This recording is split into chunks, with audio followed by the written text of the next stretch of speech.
با دلم خزار، تو با دلم به مانند یار. در نفسی تو شراره ها، شبی من با تو رفت بغمون.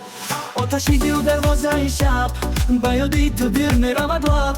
شراره ها مثل روزنامه نگار، هر شب سوزد مثل شبهای خواب. آتشی تو در دل، به نماز روان میشود. این سوزد من با تو، زندگی به غم میشود.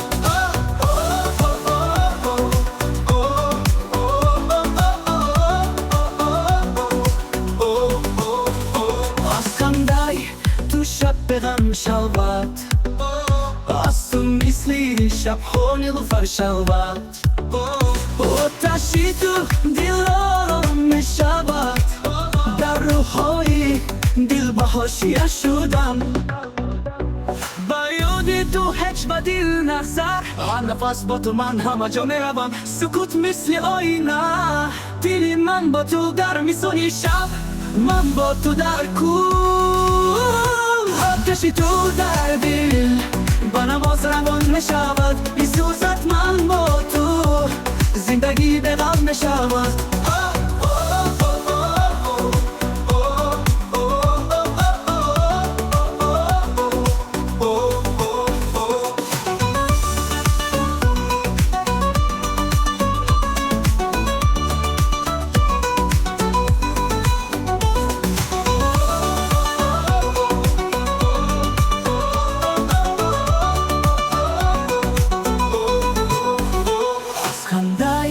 تو شب به غم شود، از تو مثلی شب ها نیلوفر شود.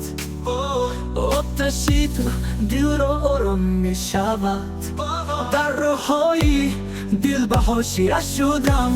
با یاد تو هیچ به دل نخزم، هر نفس با تو من همه جا می روم. سکوت مثل آینه، دل من با تو در میسانی شب، من با تو در کوه.